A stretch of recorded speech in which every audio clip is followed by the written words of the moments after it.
What are some of the easiest scams to fall for? Let's get started with number 4. Another new company. Scammer Gerald Washington created a fake company to steal interviewees' personal information when they were looking for jobs. Washington posted an ad on Florida Marketplace's website claiming his company, Hewlett Enterprises, was expanding and desperately needed to fill 1,100 positions. It offered many roles from administrators to regional managers, with pay ranging from $13 to $32 an hour. After 350 job seekers responded to the posting, Washington rented an office space in Tallahassee to conduct the interviews. He offered dozens of applicants phony positions and requested their social security numbers and banking information. Washington also had some of them provide urine samples, for which they had to pay a $25 processing fee. Since giving your new employer personal details and even giving a urine sample is fairly common, it was easy for Washington to obtain people's private information. After quitting their current positions to start at Hewlett Enterprises, Washington's victims arrived for their first day of work, only to find no one working that day. He emailed his deceived workforce explaining that he had to delay start dates as his grandfather had passed away. But his real grandfather had actually passed away 5 years earlier. 2 applicants reported Washington to Florida's Department of Employment Opportunities, who discovered that Hewlett Enterprises had an invalid tax ID number and was unauthorized to run in Tallahassee. The DEO then tracked the company's IP address to the free Wi-Fi at Pensacola State College, where Washington was a student. They also learned that Hewlett Enterprises previously rented an office space, but the building terminated the lease. Law enforcement arrested Washington and charged him with fraud and identity theft. Number 3. Desperate attractions.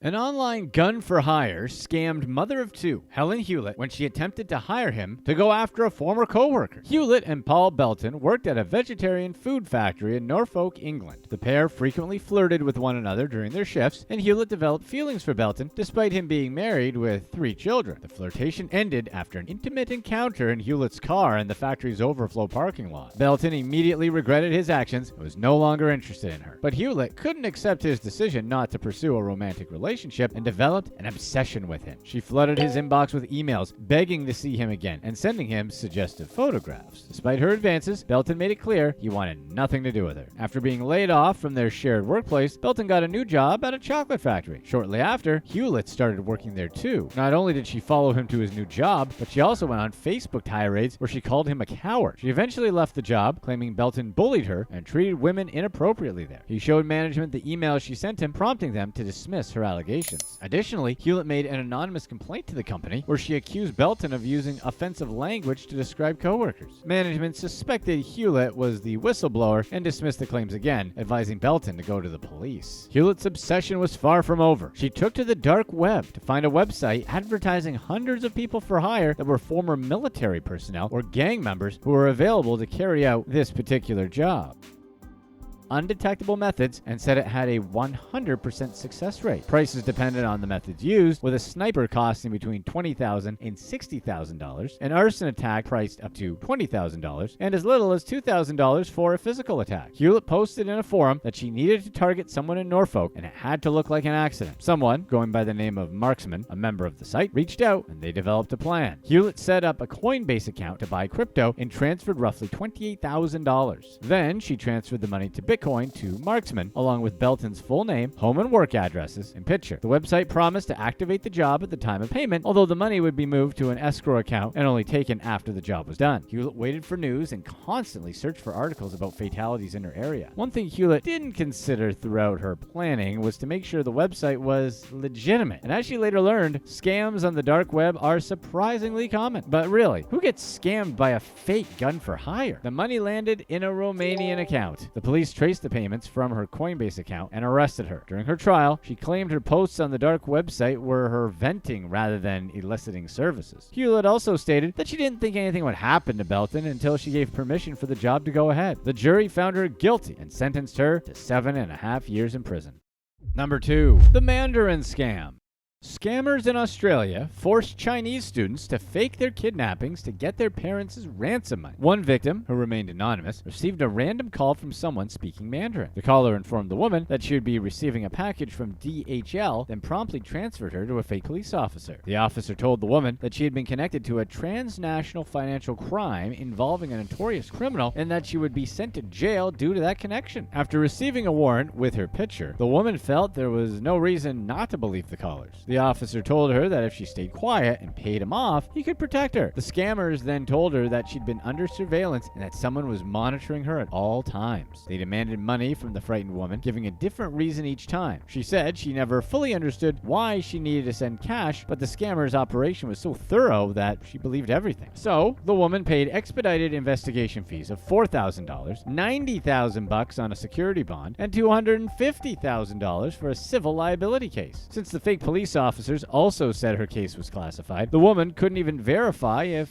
what they were saying was true. Within 10 days, she'd paid $500,000 to stay out of prison. Despite already paying $500,000, the scammers claimed the allegations against her were growing, so she needed to pay them even more money and convinced her to trick her parents into giving it. So the woman told her mother she needed money for a security deposit related to her visa and that it would just sit in the bank. Her mother went and borrowed the money from family and friends and deposited it. Immediately after that, the woman cut off all contact from her family. The woman's parents knew something was wrong when the money disappeared from the account. The scammers told her she was in even bigger trouble than she initially thought and sent her to a hotel to await further instructions. Convinced she couldn't communicate with her family, the woman ignored the flood of calls and messages they sent to her phone. Eventually, her parents used Find My iPhone to track her location, where they assured her that she was a victim, not a criminal. She was one of many targeted as part of a sophisticated scam targeting Chinese speakers worldwide, especially in Australia. Scammers contact victims with a phone call that starts with a recorded message in English and then transfer them to someone claiming to be from the Chinese embassy or consulate. They convince their victims that they have been implicated in a crime or that their identities have been stolen. This could affect their visas or cause harm to their families back home, creating a sense of urgency. Under the con artist's mind games, students took extreme measures to save themselves. The scammers convinced some of them to stage their own kidnappings to get their parents to send ransom money. Victims would send pictures of themselves gagged and bound, prompting horrified parents to wire the money over as quickly as possible. The scammers were likely based in Taiwan and would call people worldwide. The people running the operation arranged for lower-level members to set up call centers in other countries. Some of the people involved in the operation could be victims themselves. Police in Brisbane, Australia, raided a house where they found 23 Taiwanese citizens making phone calls. The workers were on working holiday visas, and their passports, cell phones, and other personal belongings were found locked away in a separate room. They had been spending 10 to 12 hours a day making scam calls. These satellite offices are challenging to uncover, and the raid in Brisbane resulted from a worker running away and reporting the scam. Be sure to stay right here on this video for our past release about how this girl watched her money disappear from her bank account in real time. Number 1. The Gloria Hunniford imposter. A fraudster fooled a bank cashier into thinking she was British TV personality Gloria Hunniford. An older woman entered a London Santander banking branch and claimed to be Hunniford. This fake scammer also had 2 people with her who she claimed were her daughter and grandson. The fraudster had Hunniford's bank details and an ID with the star's full name. The banker, Aisha Davis, had no reason not to believe the woman. The fake Hunniford requested her alleged grandson be added to her account. Davis guided the trio through the process and photocopied their documents. The woman never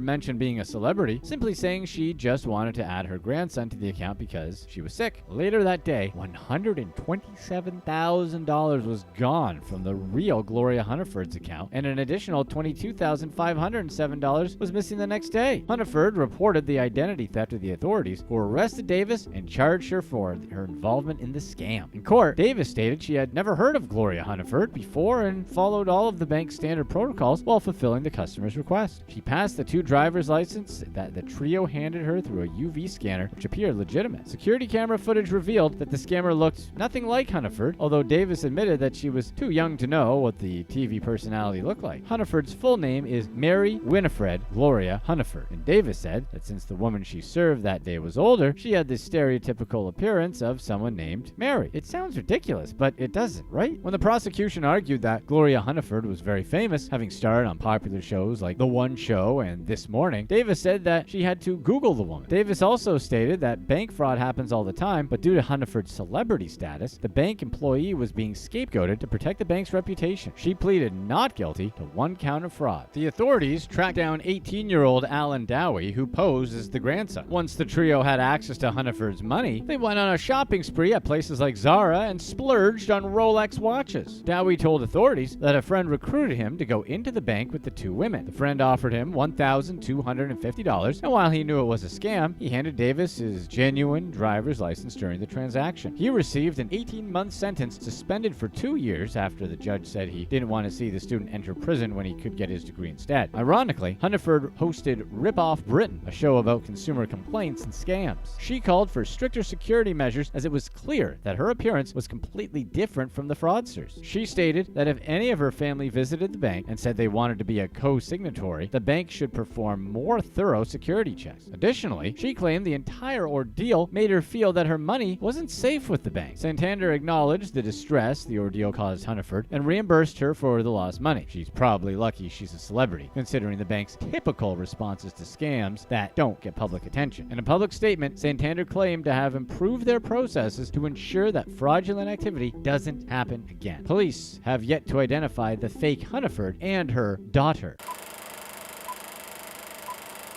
Life was looking good for Charlotte Morgan. She had been offered a new job and had just finished talking to a coworker about her future plans when she went to her local gym for her evening workout on Wednesday, August 24th, at Virgin Active Gym in Chiswick Park, London. It wasn't until 9:30 p.m. when she finished exercising and went to the locker room to get her things that her nightmare began. She discovered that the padlock she used on her locker was gone and her backpack had been stolen. Certain that nobody would have been able to figure out the code to unlock the padlock, she was convinced that somebody must have used wire cutters. However, how could a person get away with doing something like that in the open? Charlotte was about to find out that the security systems that the gym had in place were no match for a sophisticated thief. All of Charlotte's most valuable possessions were inside of her backpack. It was where she kept her cell phone, bank card, house keys, and bike lock keys, all of which were now in the thief's possession. Without her cell phone, she had no way of calling the police or reaching out to a friend or family member for help. She rushed to the front desk, where 2 other members stood looking concerned. They entered the gym at the same time she did, and she found out that one of them had their belongings stolen too. Another odd thing that happened when they went to check in earlier that night was that the electronic entry system was down, so they had to write their names on a piece of paper instead. With the gym not being as secure as it would typically be, her fear turned to her stolen bank card. She had to jump through many hoops to get her bank account frozen. The staff at Virgin Active refused to let her use their phone or computer, claiming it went against their security policy. Eventually, a colleague came to her aid and let her use their phone. Before she could find out if there were any unauthorized charges to her account, the call handler forced her to answer a series of security questions to confirm her identity. Once her identity was approved, she was given the long list of transactions charged to her card. Between her starting her workout and calling Statlander's hotline, thousands of pounds had been spent. Suddenly, she was helplessly watching her money be spent in real time. The first transaction was just after 8 p.m. at the Apple Store in Westfield Shopping Centre, located in West London, where they spent £3,000. At around 9 p.m., they moved on to a second Apple Store on Regent Street, spending around £1,000. The last transaction was at Selfridges, where an initial £750 was charged. By the time they were able to put the hold on the account, the stores had already closed for the night. If the gym let her access her information on their computer, then she would have been able to stop the thief sooner. Santander should have noticed that the purchases being made on her card weren't normal. In fact, they were completely different from her regular spending pattern. She had never shopped at an Apple store before, let alone been to 2 other stores on the same night. Also, she would rarely spend a lot of money at once. She knew that there were supposed to be protections in place to stop this from happening. Shocked, she asked why the bank didn't try to stop these transactions. It turned out that texts querying the purchases were sent to her stolen phone. If she had her phone, then she would have immediately been able to stop this from happening. Instead, because the fraudster had her phone, it was easy for him to approve every single transaction and continue their shopping spree. All the while, Charlotte was left frantically trying to figure out what to do. Hoping that she reached the bank in time to stop anything else from being charged to her account, she was horrified when the call handler informed her that there was an additional pending charge of £3,000 to her account. She was watching herself getting scammed in real time. The criminal spent more money on their shopping spree than Charlotte had in her entire account. Already upset that the text checking for fraudulent payments went to her stolen phone, she didn't understand why her account didn't overdraw. It should have never been possible for so much damage to be done to her account. The Santander call handler told her that money was transferred from her savings account in increments of £2,500. Her life savings were in that savings account and could have helped her stay afloat while she waited for the rest of the charges that night to be reimbursed. Not only did someone have her bank card, but they also managed to access her entire account at Santander. Left in shock, Charlotte found herself stranded at the gym that night. Keys to unlock her bike were gone, her house keys were stolen, and she couldn't call for an Uber or reach out to her landlord without her phone. It wasn't possible to get a hotel without any money, so Charlotte resorted to spending the night at her office where she was a TV producer. She sat at her desk all night as she researched what had happened to her and tried to figure out how she would get her money and possessions back. In the morning, she contacted her landlord and he gave her a new key to her house. Then began the excruciating wait for answers. Police told her when she filed her initial report that they would get back to her in a few weeks once they reviewed the security footage, and Santander said they would investigate the case too. Unfortunately, a few days after the initial incident happened, there was a long weekend that delayed the answers she desperately needed. The anticipation was so grueling that she could barely eat or sleep. Virgin Active UK refused to take responsibility for what happened, stating that they never take fault for theft. They claimed that the turnstiles were in the middle of a quick reboot when Charlotte checked in that night, which was the reason why a member of the staff was writing down people's names as they entered. Members of Virgin Active Gym in Chiswick Park were also never told about the theft, even though another woman had her things stolen that night too. But turning off the turnstiles and just writing names is still breaking protocol for security anyways. Santander took it a step further and even blamed Charlotte for the situation. She was accused of either writing the PIN number on her bank card or writing it out on a piece of paper that she kept in her bag. They went as far as saying that she must have shared the number with colleagues, friends, or a family member before they told her that she wouldn't be reimbursed for the transactions charged to her account. There was no proof that her negligence caused what happened, but the fact that her PIN was used meant that Santander refused to accept the blame. She took to Twitter to share her story. She detailed the entire ordeal in a series of tweets, from the card entry system not working that night to Virgin and Santander refusing to accept fault. Tens of thousands of people shared the tweets, and she received a flood of responses. Local firemen offered to free her still locked bike, and a nearby restaurant offered her a gift card for a free dinner. A member of Virgin Active in Chiswick Park wrote a reply where she questioned if it was safe for her to keep going there. People also sent her links to places where she could report Santander and Virgin Active UK for mishandling the entire situation. A bank security expert confirmed that the most likely thing that happened was that the thief took the SIM card out of her phone. Charlotte had so many unanswered questions. How did the thief know getting into the gym was going to be so easy? How could they have hacked her padlock? How were they then able to bypass her phone's facial recognition and passcode to gain access to her phone? How did they figure out her bank card's PIN code? How were they able to change her bank details so easily? Our question is, were they a member of the gym and just decided to do the crime since they could get in easily?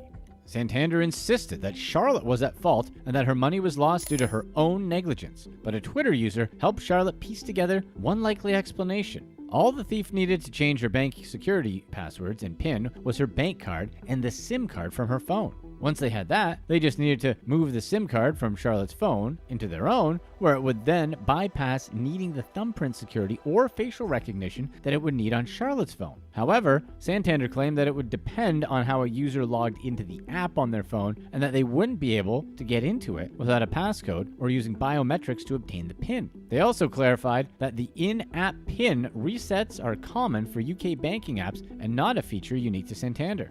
A few days after Charlotte's tweets, Santander had a change of heart. The bank called her and agreed to reimburse her for the fraudulent charges. They gave Charlotte a long apology and admitted that they handled the situation poorly and were ultimately at fault. If her story didn't go viral, would Santander have given the money back? Or were they doing it just because they basically were guilt-tripped into it? Following Santander's lead, Virgin Active UK also acknowledged their role in the incident.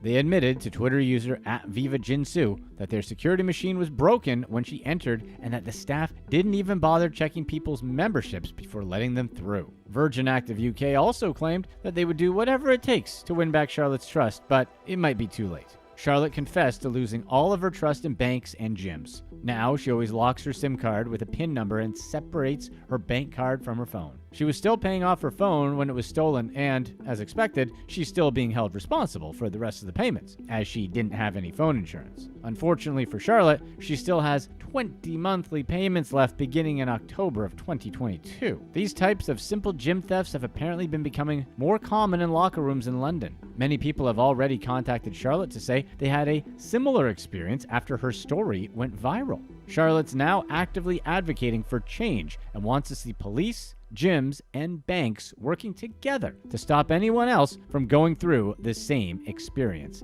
as her. Click to watch one of these next videos. Let us know in the comments section what you think is the most common scam out there right now.